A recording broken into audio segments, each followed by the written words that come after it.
Now we will study the temperature or the climate of India. Indian climate is mainly of monsoon type. Monsoon एक climate है जो summer और rainy season के जो बीच में आता है उसको मानसून कहा जाता है. Monsoon climate.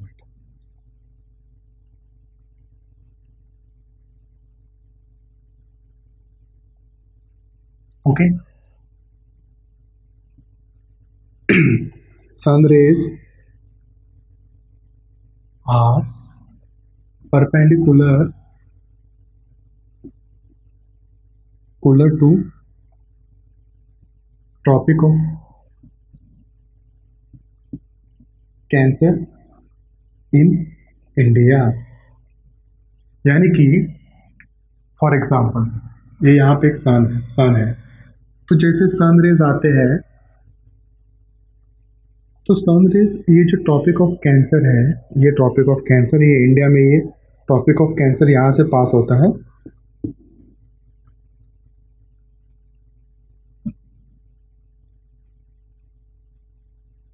ये इंडिया में इक्वेटर है, ये सब ट्रॉपिकल रीजन है.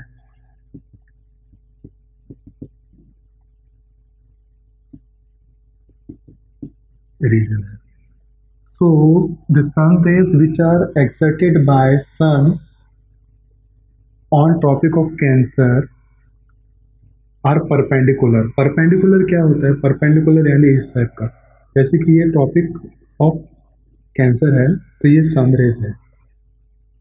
Sun rays direct tropic of cancer के बीचों बीच पड़ती है,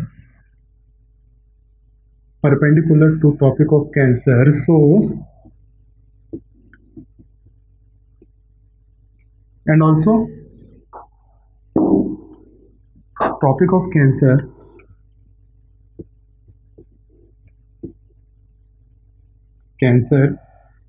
is in middle of India. India के एकदम बीचों बीच आता है, जो इंडिया को एकदम बीच में से डिवाइड करता है. So the topic of cancer is in the middle of India. India experience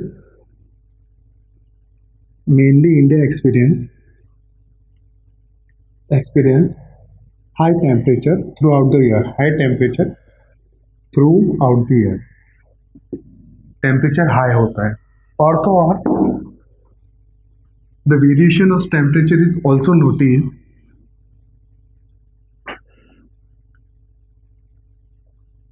जैसे कि अगर हम टॉपिक ऑफ कैंसर से नॉर्थ साइड में जाते हैं तो जो हिमालय रेंजेस में जो टेम्परेचर है वो काफ़ी लो रहता है. इन हिमालय रेंजेस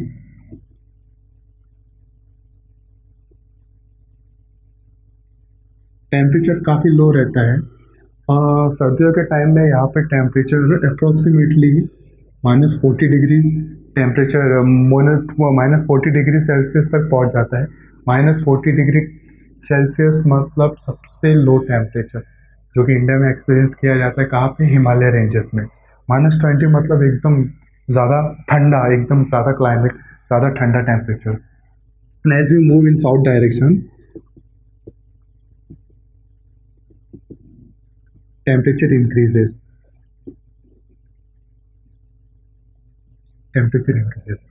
जैसे कि हम हिमालय से साउथ के साइड में जाएंगे, आपको जैसे आपने सुना रहेगा कि जो साउथ की कंट्री है, साउथ के स्टेट्स है, जैसे कि कर्नाटका, केरला, तमिलनाडु, आंध्र प्रदेश और तेलंगाना, यहाँ पे काफ़ी ज़्यादा गर्मी रहती है. समर के मौसम, समर के सीज़न में यहाँ पे काफ़ी ज़्यादा हाई टेम्परेचर रहता है और यहाँ पे काफ़ी ज़्यादा गर्मी रहती है.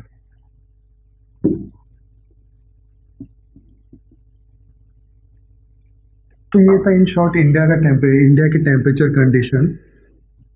एक बार हम रिपीट करेंगे. As sun rays passes perpendicular to the tropic of cancer. Sun rays direct tropic of cancer के परपेंडिकुलर होते हैं.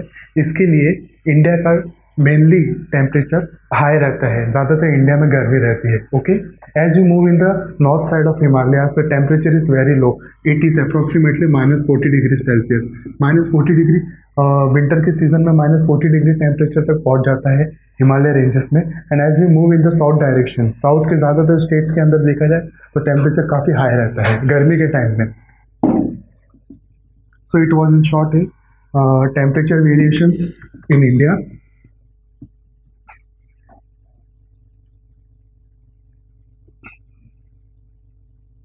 Diversity of climate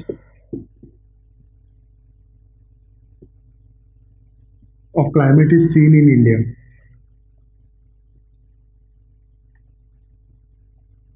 Indian Ocean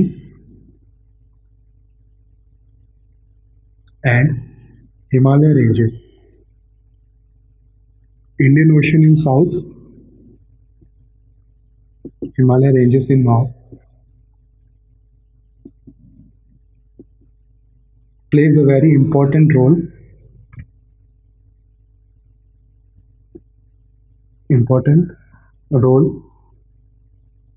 in diversity of climate in India. यानी कि इंडियन ओशन जो कि south side में है, और हिमालय रेंजेस जो कि नॉर्थ साइड में है इंडिया के, सबसे ज़्यादा इंपॉर्टेंट रोल प्ले करते हैं किसमें? Temperature diversity of climate in India. Temperature changes in India के अंदर सबसे ज़्यादा मेन इंपॉर्टेंट रोल क्या प्ले करते हैं? इंडियन ओशन और हिमालय रेंजेस. कैसे मेन रोल प्ले करते हैं हम अपने नेक्स्ट टॉपिक में पढ़ेंगे. जैसे कि हमने प्रीवियस टॉपिक में पढ़ा था कि Indian oceans and Himalaya ranges places main role in climate condition of India. हम पढ़ेंगे इंडिया का temperature mainly retreat monsoon type का है. अब रिट्रीट मानसून क्या होता है हम इस टॉपिक में पढ़ेंगे. जैसे कि a very cold winds blow from North Himalayas are stuck by Himalayas. जैसे कि जो विंड इस साइड से आती है, इंडिया में नॉर्थ साइड से आती है, वो यहाँ हिमालय रेंजेस की वजह से स्टक हो जाती है, यानी कि अटक जाती है. सो वो इंडिया के अंदर नहीं आ पाती है, इंडिया के बाहर ही रहती है. जो विंड्स इंडिया के अंदर नहीं आ पाती है तो फिर वो साइड, इंडिया के वो साइड यानी नॉर्थ डायरेक्शन में रहती है. तो उसके वजह से जो रेनफॉल होता है वो नॉर्थ डायरेक्शन में रेनफॉल या फिर स्नोफॉल जो कि होता है वो इंडिया के अपर पार्ट में यानी चाइना और नेपाल में बहुत ज़्यादा होता है. ओके, और अब हम पढ़ेंगे साउथ ईस्ट विंड ब्लो के बारे में.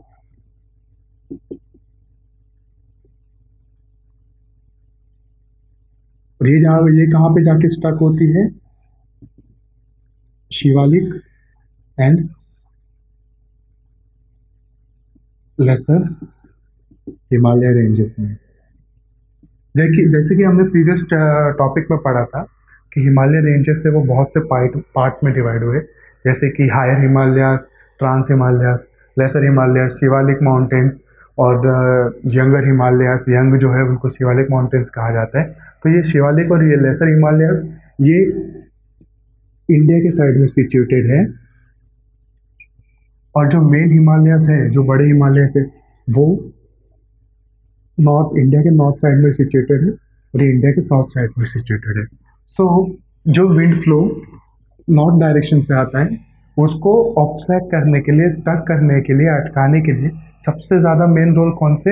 ये वाले हिमालयस प्ले करते हैं जो नॉर्थ साइड में सिचुएटेड है.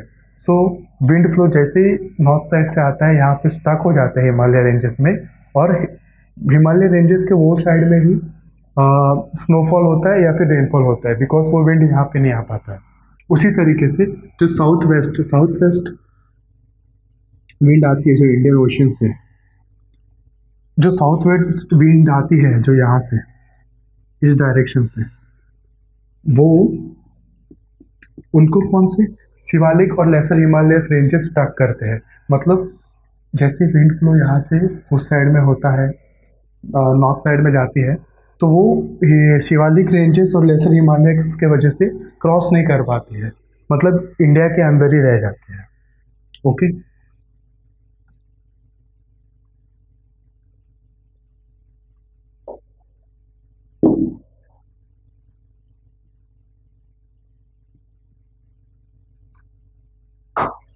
ड्यूरिंग समर सीजन में या फिर हाई टेम्परेचर में लो प्रेशर इज एक्सर in Punjab and Thar desert of Thar desert, जो कि राजस्थान में सिचुएटेड है। यानी कि ये जो पार्ट में और ये जो पार्ट में समर के टाइम पे लो प्रेशर डेवलप होता है, तो समर के बाद जैसे ही रेनी सीजन है, सॉरी, समर के बाद जैसे ही रेनी सीजन आता है, तो रेनी सीजन में क्या होता है कि यहाँ पे लो प्रेशर की वजह से ये हाई प्रेशर को खींचता है। हाई प्रेशर्स के जो विंड ब्लोज होते हैं, एयर फ्लो, विंड ब्लो, यानी कि समर में यहाँ पे लो प्रेशर होता है और जैसे ही रेनफॉल में यहाँ पे हाई प्रेशर है, सॉरी, लो प्रेशर होता है, तो रेनफॉल में यहाँ पे हाई प्रेशर होता है, तो ये अपनी ओर हाई प्रेशर के एयर फ्लो को, विंड फ्लो को खींचता है। तो यहाँ पे विंड फ्लो आ जाता है, तो उसकी वजह से क्या होता है कि जैसे ही विंड फ्लो रेनी सीजन में north east, sorry, south west side से इंडिया के नॉर्थ साइड में जाने लगता है, तो अपने साथ वो रेनफॉल कैरी करके जाता है। कैसे?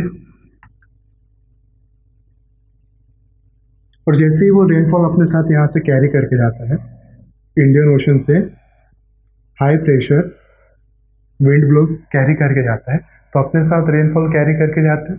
तो यहाँ पे जो ईस्टर्न घाट्स और वेस्टर्न घाट्स है इंडिया में,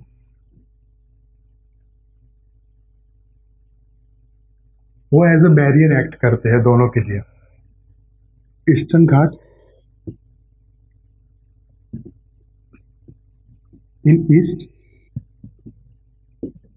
and western Ghat in west act as barrier for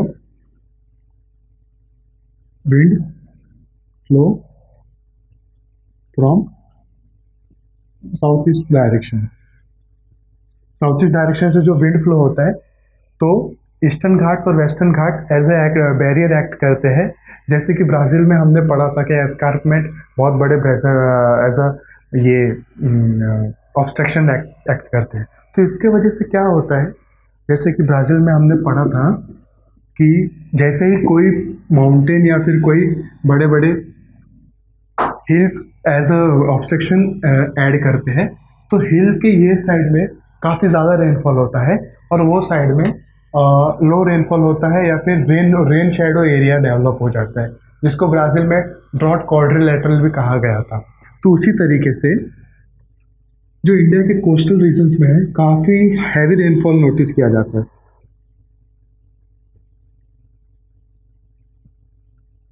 heavy rainfall का रीज़न क्या है? कोस्टल एरिया, जैसे मुंबई में भी आपने देखा रहेगा कि रेनी सीजन पे सबसे ज़्यादा पानी भर जाता है और हैवी रेनफॉल होता है। मुंबई रीजन हो गया, या फिर रायगढ़, उसके बाद रत्नागिरी, सिंधुदुर्ग, ये जो कोस्टल रीजन्स है, गोवा वगैरह यहाँ पे, और बेंगलोर, या जैसे कर्नाटका में मैसूर, यहाँ पे बहुत ज़्यादा हैवी रेनफॉल होता है। हैवी रेनफॉल कैसे होता है कि जैसे ही विंड फ्लो होता है, हाई प्रेशर वाले विंड फ्लो होते हैं नॉर्थ ईस्ट साइड से इंडियन ओशन के, वो जाके यहाँ पे वेस्टर्न घाट्स में अटक जाते हैं, स्टक हो जाते हैं, तो फिर बाद में जो भी रेनफॉल होता है वो कोस्टल रीजन में ही होता है। ओके। उसी तरीके से ये जो ईस्टर्न घाट है, वो यहाँ के विंड फ्लो को अटका देता है। तो यहाँ की विंड फ्लो को अटका देता है, तो जो मेन विंड फ्लो रहता है वो इंडिया के मेन लैंड में पहुंच नहीं पाता है, मेन लैंड में पहुंच नहीं पाता है। Okay, as high pressure wind flow move parallel to Aravalli ranges, यानी कि यहाँ पे जो अरावली रेंजेस है उसके साथ में ये जो विंड फ्लो आता है इंडियन ओशन से, वो एकदम पैरेलल जाता है। इसके वजह से राजस्थान एंड गुजरात में काफ़ी कम बारिश होती है, लो रेनफॉल होती है। क्यों? क्योंकि जो ये विंड फ्लो है, हाई प्रेशर वाला विंड फ्लो, वो अरावली रेंजेस के पैरेलल जाता है। पैरेलल जाने की वजह से यहाँ पे बहुत कम रेनफॉल होता है। ओके,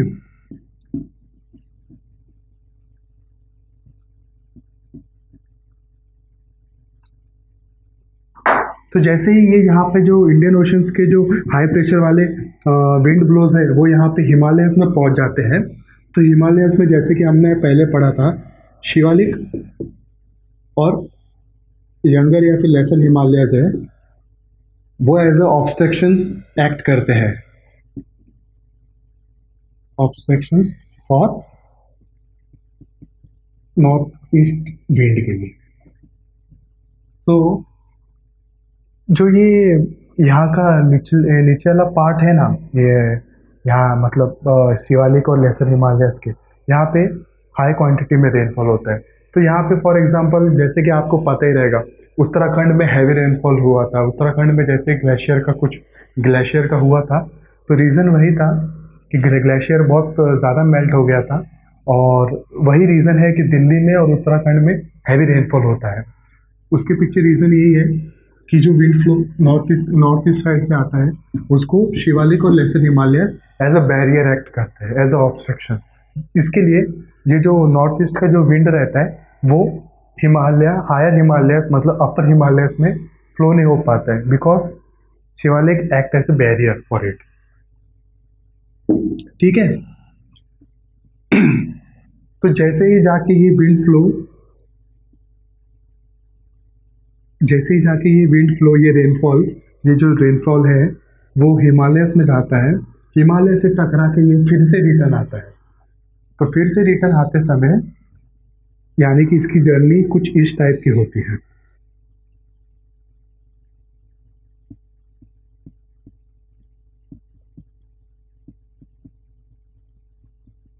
तो फिर से आते समय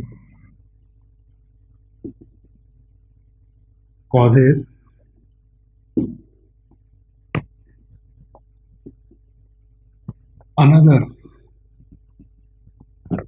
another rainfall in peninsula region। तो जैसे ये विंड फ्लो यहाँ से जाके फिर से यू टर्न लेके फिर से रिटर्न आता है, तो जाते समय भी ये रेनफॉल कॉज करता था इंडिया के अंदर, और यहाँ से टकरा के जब फिर से वो रिटर्न आता है तो आते समय भी वो इंडिया के पार्ट में मेजर पार्ट्स के अंदर रेनफॉल कॉज करता है। ओके, तो इसको कहा जाता है रिट्रीट रेनफॉल, रिट्रीट मानसून। तो रिट्रीट का मतलब यही है, in opposite direction, in backward direction, मतलब ऐसे जाके फिर से रिटर्न आ जाना, फिर से रिटर्न आ जाना। तो इसके लिए उसको बोलते हैं रिट्रीट टाइप ऑफ मानसून, क्योंकि ये यहाँ पे जाके शिवालिक से स्टक होके टकरा के फिर से रिटर्न आ रहा है ना, इसके लिए इसको इंडिया का जो मानसून है वो मेनली रिट्रीट टाइप का है।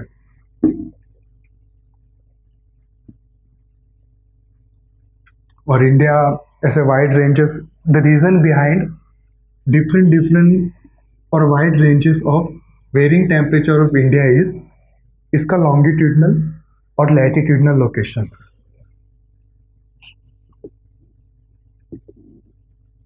And altitudinal location. लॉन्गिट्यूडनल मतलब ये इंडिया का लॉन्गिट्यूडनल, और एल्टीट्यूडनल मतलब ये जो रीजन है इंडिया का, ये एल्टीट्यूडनल। एल्टीट्यूडनल मतलब हाइट, हाइट, यहाँ पे इंडिया के हिमालय रेंजेस में ज़्यादा हाइट है, इसके लिए यहाँ पे अलग टाइप का टेम्परेचर नोटिस किया जाता है। और यहाँ पे लैटिट्यूड काफ़ी कम है, इंडिया के यहाँ पे कोस्टल रीजन्स में भी लैटिट्यूड काफ़ी कम है, इसके लिए यहाँ पे डिफरेंट टेम्परेचर देखा जाता है। तो रीजन बिहाइंड चेंजेस और varying in temperature of India, latitudinal and altitude main places main important role in varying temperature India. As जैसे कि हमने आपसे पहले भी पढ़ा है कि tropic of cancer passes from the middle of India, India के बीच में से पास होता है tropic of cancer, tropic of cancer in middle of India. तो इंडिया को जो मैक्सिमम रीजन आता है, मतलब इंडिया का जो ये रीजन है पूरा, ये यहाँ से लेके यहाँ तक, उसको ट्रॉपिकल रीजन कहा जाता है।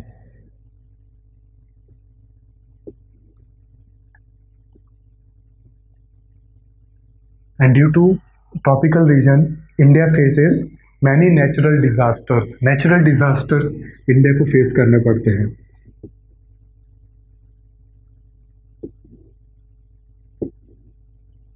Because of tropical region, India का मैक्सिमम पार्ट ट्रॉपिकल रीजन के अंदर आता है, इसके लिए इंडिया को बहुत सारे नेचुरल डिजास्टर्स फेस करने पड़ते हैं, जैसे कि साइक्लोन्स, उसके बाद में हैवी रेनफॉल,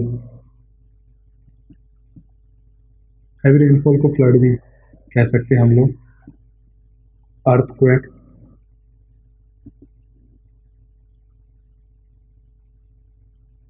एक्स्ट्रा। ओके, तो due to tropical region India को बहुत सारे नेचुरल डिजास्टर्स फेस करने पड़ते हैं। और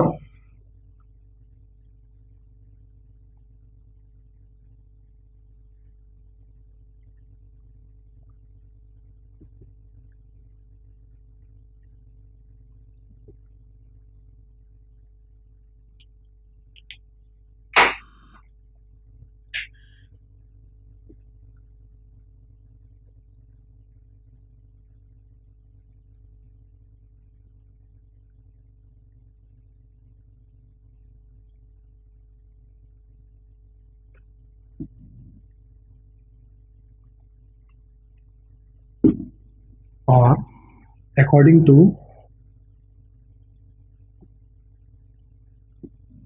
Indian meteorological, India have 4 climates. First is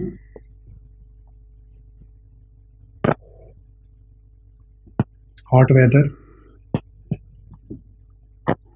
climate,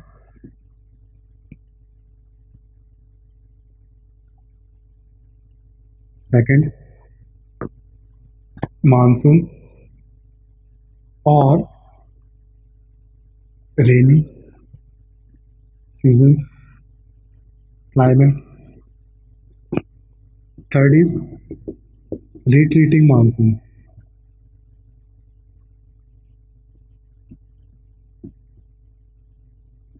climate, और फोर्थ आता है cold weather climate. Hot climate यानी समर सीजन, रेनी सीजन, और ये retreating rainy season. Retreating rainy season जैसे कि रिट्रीटिंग मतलब बैकवर्ड डायरेक्शंस में जब साउथ ईस्ट की रेन विंड ब्लो होती है तो फिर रिट्रीटिंग मानसून क्रिएट होता है। और फिर उसके बाद में कोल्ड यानी कि विंटर सीजन।